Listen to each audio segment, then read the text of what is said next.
By the end of this video, you will understand why your metabolism gets sluggish by the age of 40, why you're starting to gain weight, and most importantly, what can you do to reverse this process, because there's lots of things you can do. First, we have to understand the foundations of weight loss. We have to look to the root cause of energy loss, because that leads to weight gain, to fat storage. So that's why we have to look into the elements inside of us, inside of our cells, that produce energy. And those elements are called mitochondria.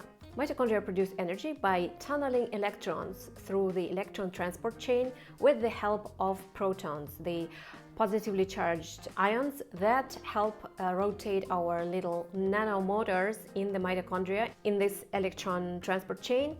And that's how we produce energy. We produce ATP and metabolic water, which are both kind of currency of energy in our body. In order to tunnel electrons and use the hydrogen protons, positively and negatively charged particles, we need to get them from food and also from our environment. Our body loves this simple light hydrogen, which is the positively charged particle, and the simple electrons that are negatively charged particles. This is how they produce energy for us. And this energy is super important, because if you lack this energy, you will gain weight, you can develop any disease, because mitochondrial function is key to maintaining optimal health.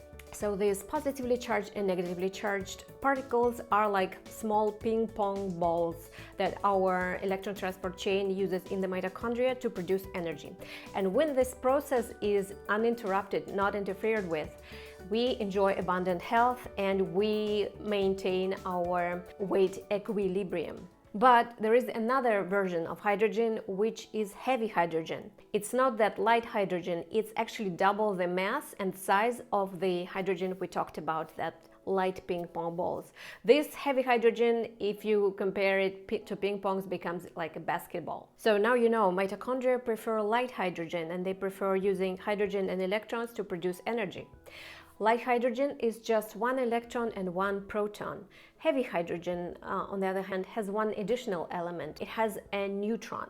That makes it heavier. And heavy hydrogen doesn't make H2O, the water that we're used to. It makes D2O, and D stands for deuterium. Deuterium is just another word for heavy hydrogen. It's its official name. And what this heavy hydrogen deuterium does is that it wrecks the motors that spin to produce energy. It makes them stutter, and then in the end it wrecks them completely. Because deuterium, you can think of it as it's akin to a fat kid that is trying to fit into a water slide but cannot. The more heavy hydrogen you accumulate in your body, the more weight gain and more disease manifests. Diseases like heart disease, mitochondrial dysfunction, degenerative diseases, cancers.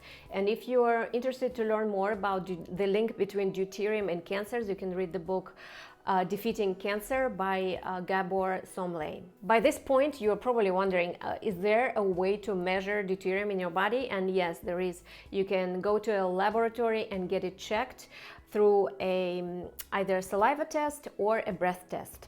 So you see, when you get to your 40s, you've probably accumulated a lot of deuterium in your body. And so now let's talk about how we accumulate deuterium, but also how can we reduce the deuterium load in our body. The biggest source of deuterium in our body is actually food and water you consume. So you have to watch the quality of your water, you have to watch the quality of your food. A well-formulated ketogenic diet with plenty of grass-fed animal protein and fat is key to depleting yourself of deuterium. Also, seasonal eating is important here, because plants store deuterium in their starchy and sugary parts, like fruit, like corn, like the wheat part, where we take the flour from. All of these are filled with deuterium. So seasonal eating, what it does is it matches your sun exposure to the deuterium content in your food, seasonal food, and sun exposure actually helps you deplete deuterium from your body. So yes, exposing yourself to stronger sun while you're eating those foods will help you maintain equilibrium. As to the water, the closer you live to the equator, the more deuterium you will have in your water, but you will also have stronger sun. So if you lead a deuterium depleting lifestyle, you will have no problem with that. Fasting is of course a powerful deuterium depletion tool, because obviously while you're not eating, you're not consuming any deuterium at all, and you're switching to fat burning if you fast for enough time. And during fat burning, of course, you are burning your own fat, and it's important to know that when we're either consuming fat or we're burning our own fat, we produce most metabolic water as compared to other substrates like carbohydrates or protein. And metabolic water is of course our life battery. It's the currency of our energy in the body. So if you want to lose weight, you need more energy and you need more metabolic water. All of the excretion systems of the body will also help us eliminate deuterium from our body. So that includes sweat. Things like exercising, things like sauna, geothermal pools are great for that. High quality sleep is super important here too, because through the melatonin, the correct melatonin release at night, you will repair your mitochondria, and mitochondrial function is key to energy production. So you get more energy and you can burn fat. Light exposure, light therapy can help with deuterium depletion. Why? Because the red light from the sun or red light from red light panels will make your water, metabolic water, expand. So you create a better battery charge, you create more energy in your body, and as you know already, this is key to fat loss.